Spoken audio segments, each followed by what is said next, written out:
Very good morning, students. Today we'll discuss about chemical properties of ethers under the chapter Alcohol, Phenols and Ether. It's part 11. 11th part में हम लोग आज discuss कर रहे हैं chemical properties of ether. यहाँ पर हम लोग देखेंगे कि ईथर्स जो होते हैं, चाहे वो एलिफेटिक ईथर हों या फिर एरोमेटिक ईथर हों, किस तरह की प्रॉपर्टीज शो करते हैं। आइए देखते हैं कि ईथर्स किन किन तरह की प्रॉपर्टीज़ को शो करती हैं और उनके जो पोर्शंस हैं ईथर में, जैसे कि हमने देखा कि ROR is the general formula of ether for aliphatic and similarly यहाँ पर आप देखिए कि एराइल रेडिकल यहाँ पर है और उसमें OR अटैच्ड है, तो ये एरोमेटिक ईथर है। यहाँ पर जो पोर्शंस हैं, कौन पोर्शन कौन सी प्रॉपर्टी शो करता है, इसलिए यहाँ पर हम लोग देखते हैं कि इनकी जो प्रॉपर्टीज़ हैं वो डिफरेंट कैटेगरी की देखने को मिलती है। तो आइए देखते हैं कि कौन कौन सी प्रॉपर्टीज़ ये शो करते हैं और किस पोर्शन से। So number 1, it is the reaction shown by ethereal oxygen. यहाँ पर जो ऑक्सीजन है, जो हम इथेरियल ऑक्सीजन कह रहे हैं कि जो सेंट्रल पोजीशन हमारा ईथर में ऑक्सीजन होता है, इसके दोनों तरफ कार्बन होता है, यहाँ पर भी कार्बन होगा और यहाँ पर भी कार्बन है। तो ये इथेरियल ऑक्सीजन किस तरह की प्रॉपर्टी शो करता है यहाँ पर हम देखेंगे, और साथ ही साथ हम ये भी देखेंगे कि जो हमारे CO बॉन्ड है, ऑक्सीजन और कार्बन, जो दोनों तरफ कार्बन है ऑक्सीजन से अटैच, उन दोनों के बॉन्ड की क्लीवेज होने से, जब ये बॉन्ड क्लीवेज होता है तो इससे कौन सी प्रॉपर्टी शो होती है। और इसके अलावा जो थर्ड कैटेगरी की प्रॉपर्टी हम देख पाएंगे, वो देखेंगे कि reaction shown by alkyl radical. आप देखते हैं कि यहाँ पर ROR है, एक R यहाँ पर है, दूसरा R यहाँ पर है, तो एल्काइल रेडिकल कौन कौन सी प्रॉपर्टी शो करती हैं। सिमिलरली हम और एक फोर्थ नंबर की कैटेगरी के बारे में डिस्कस करेंगे, जो रिंग सब्स्टिट्यूशन है, जहाँ पर हम ये वाली कैटेगरी कहाँ पे देख पाते हैं, एरोमेटिक ईथर्स में देख पाते हैं, जिनका फार्मूला आपने यहाँ पे देखा कि ये OR जो होता है, it is directly attached to benzene ring. Now let us see one by one in detail. आप हम लोग देखेंगे यहाँ पर कि फर्स्ट कैटेगरी की जो प्रॉपर्टी शो करती है वो कौन सी है, reaction shown by ethereal oxygen. आइए देखते हैं यहाँ पर कि इथेरियल ऑक्सीजन में कौन कौन सी प्रॉपर्टी ये हम यहाँ देख रहे हैं, कौन कौन सी प्रॉपर्टी यहाँ देखने को हमें मिल रही है। सबसे पहले हम बात करते हैं, देखिए यहाँ पर reaction shown by ethereal oxygen जो है, इसमें पहले नंबर की कैटेगरी आती है, नंबर 1 हमारा ये है कि this is action of air in presence of plenty amount of air. If ethers are treated, then what happens, what type of compound they can produce. So let us see, हमने यहाँ पर एक example लिया हुआ है, ये है हमारा ethoxyethane. In general it is observed that when ethers are exposed to air, the ether slowly react with oxygen of that air and forms peroxide. Sometimes it is very explosive substance. तो वो peroxide क्या बनता है ये देखते हैं। ये हमने एक एग्जांपल लिया हुआ है इथॉक्सीईथेन। सो इथॉक्सीईथेन में जो ऑक्सीजन के जस्ट बाद का कार्बन होता है, ये वाला कार्बन, चाहे ये वाला कार्बन चाहे ये वाला कार्बन, ये क्या करता है, वो ऑक्सीजन से कंबाइन कर लेता है। और किस तरह से कंबाइन करता है और इनका हाइड्रोजन का क्या होता है, देखिए यहाँ पर रिएक्शन में हो क्या रहा है कि ऑक्सीजन चूँकि प्लेंटी अमाउंट में मिल रहा है, तो ये ऑक्सीजन क्या हो रहा है, यहाँ से एक हाइड्रोजन को यहाँ से ऑक्सीजन के साथ में अटैच कर लेता है और एक ऑक्सीजन यहाँ पर इस कार्बन से अटैच हो जाता है। सो हम देखते हैं कि ऑक्सीजन की वैलेंसी होती है 2, ये एक तरफ तो यहाँ कार्बन से अटैच हो जाता है, दूसरी तरफ OH यहाँ पर अटैच हो गया, तो ये बना देता है एक तरह का पेरोक्साइड। और हम इसको नेमिंग करते हैं तो 1-इथॉक्सी इथेन हाइड्रोपेरोक्साइड के नाम से जानते हैं, ये एक तरह का पेरोक्साइड है। तो ये हमने देखा कि ये एक तो ये कैटेगरी होगी action of oxygen. Next category हम ले रहे हैं कि when ethers are treated with cold concentrated acids, जो मिनरल एसिड से जब हम उनकी रिएक्शन कराते हैं कोल्ड कंसनट्रेटेड एसिड के साथ में, तो देखिए रिएक्शन किस तरह से होता है। एक्चुअली देखा गया है कि ये एक तरह की ऑक्सोनियम साल्ट्स देते हैं। तो ऑक्सोनियम साल्ट्स किस तरह से बनते हैं, किस एसिड के साथ, हम लोग यहाँ पर डिस्कस करेंगे। Let it is example ROR, ये हमारा एलिफेटिक ईथर है। जब हम ROR को यहाँ पर रिएक्ट करा रहे हैं कोल्ड कंडीशन में, कंसनट्रेटेड H2SO4 लेते हैं, तो होता क्या है कि इसमें से H2SO4 का, जैसे कि आप जानते हैं कि H2SO4 अगर हम ब्रेक करें तो this H2SO4 breaks into H plus and HSO4 तो माइनस। तो वही काम होता है यहाँ पर, जो इसका H2SO4 का जो H होता है वो जा करके ऑक्सीजन के साथ में अटैच हो जाता है, और फिर उसके साथ में ये चूँकि माइनस पोर्शन यहाँ पर पड़ा हुआ है, तो ये एक तरह का फोर्स ऑफ अट्रैक्शन की वजह से ये एक दूसरे से एसोसिएट करके एक तरह का कॉम्प्लेक्स बनाते हैं, एक तरह का ऑक्सीजनियम साल्ट बनाते हैं। तो इस तरह से हमारे पास ये मिल जाता है compound dialkyl oxonium hydrogen sulphate, जब हम सल्फ्यूरिक एसिड ले रहे हैं, कंसनट्रेटेड सल्फ्यूरिक एसिड की प्रेजेंस में रिएक्शन करता है। आइए देखते हैं एक और कंपाउंड लेते हैं जब हम कंसनट्रेटेड कोल्ड कंडीशन में HCl से रिएक्शन कराते हैं। तो देखते हैं यहाँ पर कि हमने यहाँ पर एक एग्जांपल लिया हुआ है इथॉक्सी इथेन। ये हमारा इथॉक्सी इथेन है, इथॉक्सी इथेन। अब ये इथॉक्सी इथेन को हमने रिएक्शन कराया हुआ है कोल्ड कंडीशन में कंसनट्रेटेड H2SO4 का।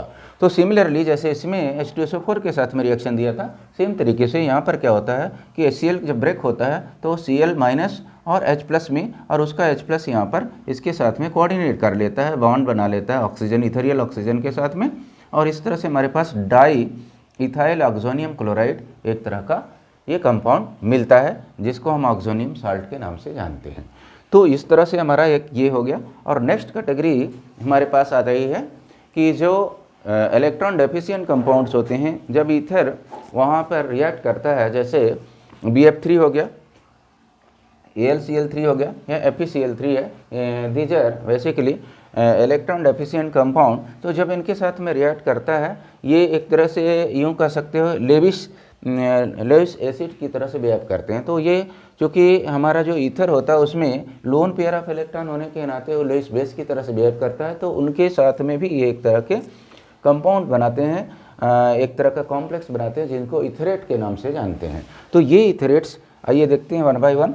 तो बोरान ट्राइफ्लोराइड के साथ में जब रिएक्ट करता है, हमने यहाँ पर एक एग्जाम्पल लिया है C2H5 O C2H5 means ethoxy ethane है। इथॉक्सी इथेन के साथ में जब हम इसको रिएक्ट कराते हैं तो ये क्या करता है, एक लोन पेयर ऑफ इलेक्ट्रॉन इसको दे के कोऑर्डिनेट बॉन्ड बना देता है, और ये जो कंपाउंड हमारा एक तरह का कॉम्प्लेक्स है दैट इज कॉल्ड इथरेट, और इसका नाम होता है बोरान ट्राइफ्लोराइड इथरेट कॉम्प्लेक्स। तो इस तरह से यहाँ पर जब BF3 के साथ में रिएक्ट किया तो यहाँ पर ये कंपाउंड हमारा तैयार हो जाता है, ये हमारा बोरान ट्राइफ्लोराइड इथरेट बना देता है।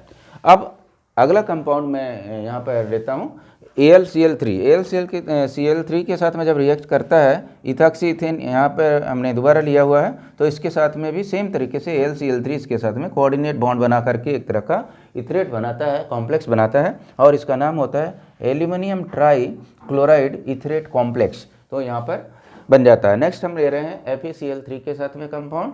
FeCl3 के साथ में जब इसका रिएक्शन होता है इथॉक्सी इथेन, यहाँ पर भी हमने लिया हुआ है इथॉक्सी इथेन। तो ये सभी इथॉक्सी इथेन के साथ में जब इसका FeCl3 का रिएक्शन होता है तो देखिए यहाँ पर भी एक तरह का इथरेट बनता है। ये कॉम्प्लेक्स है क्योंकि इसका लोन पेयर ऑफ इलेक्ट्रॉन एक तो यहाँ पे जा कर के इसके साथ में मेटल है, इसमें अनपेयर्ड इलेक्ट्रॉन होते हैं, वैकेंट ऑर्बिटल्स होती हैं, तो वहाँ पर ये जा कर के अपना लोन पेयर ऑफ इलेक्ट्रॉन दे करके इसके साथ में बॉन्डिंग कर लेता है और बनता है हमारा फेरिक क्लोराइड इथरेट कॉम्प्लेक्स। तो इस तरह से यहाँ पर हमने ये कैटेगरी जो देखा अभी कि first category that is shown by ethereal oxygen. अभी तक की जो भी प्रॉपर्टी थी ये सभी प्रॉपर्टी क्या है, इथेरियल ऑक्सीजन की वजह से हो रही है। अब अगली कैटेगरी हम लोग देखेंगे जो यहाँ पर सेकंड टाइप की कैटेगरी होगी, जहाँ पर क्या है कि by the cleavage of reaction shown by the cleavage of CO bond, C और O के बीच की जो बॉन्डिंग है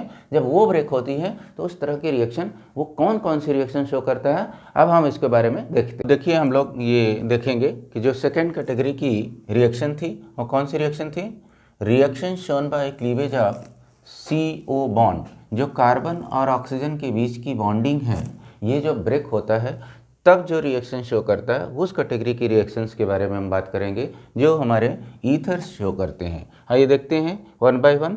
number one category is the cleavage by the halogen acids. जो हेलोजन एसिड से जो क्लीवेज होता है, देखिए ROR plus HX, HX X is the halogen atom, so the HX is a halogen acid. तो हम जब इनसे रिएक्शन कराते हैं तो होता क्या है कि यहाँ पर रिएक्शन के लिए जब हमारे पास प्रोडक्ट मिलता है वो होता है अल्कोहल और एक RH1 हेलो एल्केन मिल जाता है। यहाँ देखिए कि ये जो हमारा रिएक्शन का प्रोडक्ट होता है ये 2 बार ब्रेक होता है। हम चाहे तो इसको इस तरह से लिख सकते हैं कि जब हमने इसको ROR प्लस HX दिया तो ROH एक बार अल्कोहल मिल गया और वहाँ पर RH मिल गया, एक तरह का हेलो एल्केन है।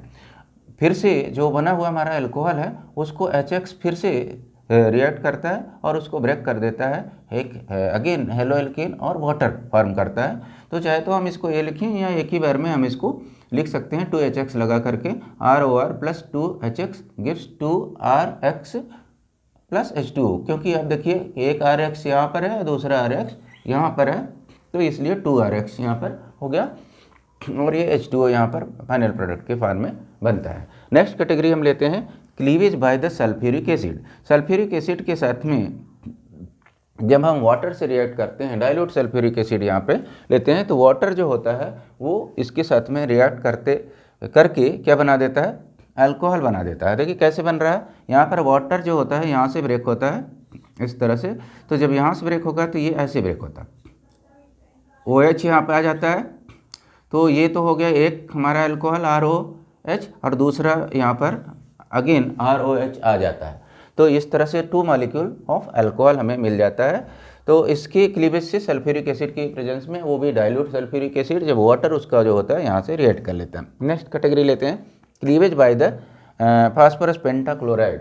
फास्फोरस पेंटाक्लोराइड के साथ में जब हम क्लीवेज करते हैं मीन्स ईथर को PCl5 के साथ में हीट करते हैं तो होता क्या है कि जब हमारा PCl5 जो होता है, आपको स्ट्रक्चर पता होगा कि जो स्ट्रक्चर होता है अगर हम PCl5 की बात करते हैं तो ट्राइगोनल बाइपिरामिड स्ट्रक्चर होता है। यहाँ पर 3 तो इक्वेटोरियल PCl बॉन्ड होते हैं और 2 बॉन्ड जो होते हैं हमारे PCl बॉन्ड वो होते हैं एक्सियल बॉन्ड। तो ये बॉन्ड वीक होने के नाते पहले टूटते हैं और यही 2 Cl जो हो रहे हैं, देखो ये Cl कहाँ पे चला जा रहा है, R के साथ में चला जाता है।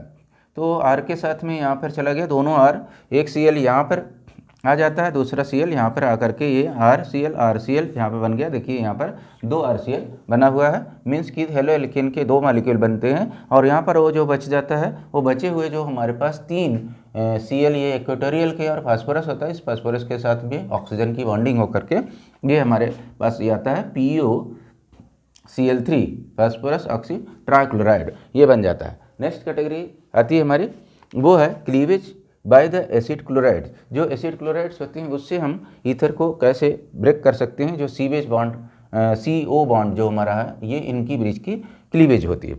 देखिए हमने एसिड क्लोराइड लिया हुआ है, इथेनॉइल क्लोराइड ये है हमारा इथेनॉइल क्लोराइड। अब ये इथेनॉइल क्लोराइड जब हम इथॉक्सी इथेन के साथ में रिएक्ट कराते हैं, इथॉक्सी इथेन, तो देखिए यहाँ पर किस तरह से ब्रेकिंग हो रही है। एनहाइड्रस ZnCl2 की प्रेजेंस में जनरली ये रिएक्शन होती है और ऐसे में हमारे पास एक मॉलिक्यूल तो ये हेलो एल्केन बन जाता है जो हमने यहाँ पे हमने लिखा हुआ इथाइल क्लोराइड, और दूसरा हमारा एक तरह का एस्टर मिलता है। तो देखिए होता क्या है कि ये वाला बॉन्ड यहाँ से C और O के बीच में बॉन्ड ब्रेक होने से इसका Cl यहाँ से उठ के इसके साथ में कंबाइन कर लेता है, तो ये हमारे पास आ जाता है CH2Cl, ये जो यहाँ पर है, और फिर बचा हुआ जो पोर्शन होता है वो सब आपस में कंबाइन कर लेते हैं। ये पोर्शन बीच वाले जो हैं ये एक तरह के एस्टर फॉर्म कर सकेंगे, इथाइल इथेनोएट यहाँ पर हमारा तैयार हो गया जो एक तरह का एस्टर है।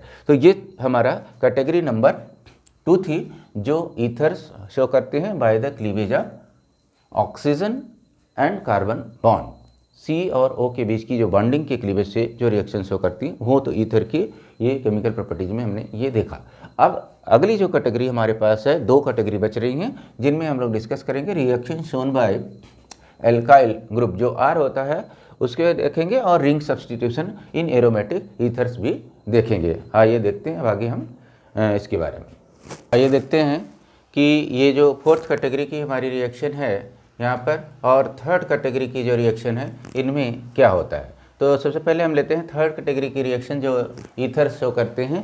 यहाँ पर हमने लिया हुआ है reaction shown by alkyl groups. जो एल्काइल ग्रुप्स हैं वो कौन कौन सी रिएक्शन शो करते हैं। देखिए यहाँ पर जो होता है रिएक्शंस, अगर एल्कोहल जो हमारी रिएक्शंस हैं ईथर में, ये हेलोजन के साथ में रिएक्ट करते हैं। हेलोजन के साथ में जनरली हम यहाँ पर क्लोरीनेशन ले रहे हैं both in dark as well as in light. What happens here in this category of the reaction, let us see in case of dark when chlorine is treated with ether we can have ये substitution reaction of alpha carbon from both side of oxygen. यहाँ पर हम देखते हैं कि जो oxygen के दोनों तरफ से जो हमारा फर्स्ट कार्बन आता है वहाँ पर हाइड्रोजन जो होता है सब्स्टिट्यूट कर देता है। क्लोरीन जो है हाइड्रोजन को सब्स्टिट्यूट करके वहाँ पर आ जाता है। बट यहाँ पर स्लो रिएक्शन होती है। तो यहाँ पर एक यहाँ पर हमने Cl दिखाया हुआ और दूसरा Cl यहाँ पर अटैच्ड है। ये रिएक्शन यहाँ पर देखिए, यहाँ पर CH2 था तो यहाँ पर भी एक तरह का एक Cl यहाँ पर अटैच हो गया, एक Cl यहाँ पर अटैच हो गया। ये स्लो रिएक्शन, धीरे धीरे करके रिएक्शन होता है। 1 बाय 1 ये रिएक्शन सब्स्टिट्यूट करता है हाइड्रोजन को एक। इसके बाद अगर कंटिन्यू रहेगा तो ये H भी यहाँ से सब्स्टिट्यूट हो जाएगा, Cl आ जाएगा। लेकिन अगर यही रिएक्शन हम डार्क में और Cl2 की एक्सेस कंडीशन में लेते हैं तो ये रिएक्शन बहुत ही फास्ट होती है। और ऐसे में जितने भी हाइड्रोजन होते हैं, सिर्फ अल्फा कार्बन वाले हाइड्रोजन की बात हम सिर्फ नहीं कर रहे हैं, जितने भी हाइड्रोजन हैं उन सारे हाइड्रोजन को ये क्या करता है, हेलोजन रिप्लेस कर देता है। और ऐसे में देखिए यहाँ पर जितने हाइड्रोजन हैं उन सभी को इसने रिप्लेस करके ये क्लोरो कंपाउंड बना दिया है, जिसको हम यहाँ पर बोल रहे हैं पर क्लोरो डाई इथाइल ईथर।